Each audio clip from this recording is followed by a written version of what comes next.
Next thing we want to work on is our stride. So we've gotten our stance, we've taken our coil, we're picking up the ball right out of the pitcher's hand, and now we're ready to take our stride. The thing I really want you to realize about your stride is when we take our stride, that we don't take it because we know we're going to swing. Okay? The stride is part of our approach at the plate, whether we swing at the ball or not. It's part of that timing mechanism. We're going to coil at the same point every time. When our coil is completed, we're going to start taking our stride. Now the stride is going to be gauged on a pitcher's fastball.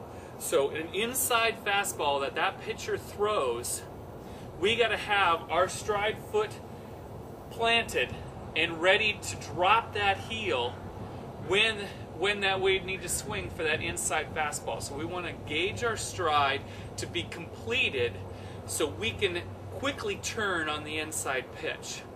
Okay? The reason I say you don't want the stride to indicate that you're swinging is we need to be able to take that early enough in order to be able to hit that pitch. If you wait to stride until you know that you're going to swing at the ball, you're going to be late. And a good pitcher is going to blow you away because you're not going to be able to get to the ball quick enough. So our stride is going to happen every time. So it's important to know that. We're going to coil and we're going to stride on every pitch. And that's just the way that we're going to approach our swing because timing-wise, that's what we need to do. So we get in our stance. We're going to take our coil. When we stride out, again, when this front inside part of my foot hits, that means that at that time the pitch is getting into the zone and I'm going to be ready to drop that heel and hit the inside fastball, and I'm going to be able to hit it out front. Okay? Anything else, and then you just need to wait a little bit longer. And so what does that mean? For the stride, that means we cannot stride with our weight going on to our front foot.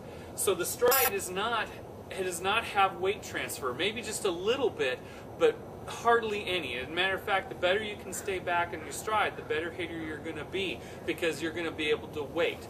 So if we get in a position, and this is a very common problem, where we stride and our weight comes forward, now if the pitcher's thrown something that's off speed, we're not in a position to adjust. We've committed our weight going forward. Okay, so again, we want to make sure that when we stride soft. So one thing you can think about is, act like there's a few eggs out there and you're trying to stride softly onto those eggs so that you don't break them. So we're going to stride out soft, keeping our weight back. So I'm going to coil, stride, weights back. Now if it's a fastball at this point, I drop the heel, the knee comes in, and I swing, and I got that inside fastball, and I just drive it. The timing's perfect. If the pitch is off speed, because I'm soft on my stride and my weight's still back, now I can hold that for a split second and still be able to swing with power. And that's the key to the stride, is to be able to put yourself in a position to adjust to the pitches. A lot of players end up trying to make adjustments strictly with their hands, and while your hands can make a lot of adjustment and quick hands can save you, you don't want to depend on that. You don't want to depend on having a poor stride where your weight comes forward and then just swinging with your arms trying to make contact, because you're going to have a tough time driving the ball. So the important part of our stride is keeping that weight back, striding softly, and then being able to hold there in order to be able to wait on a breaking pitch or a changeup and still be able to swing with power.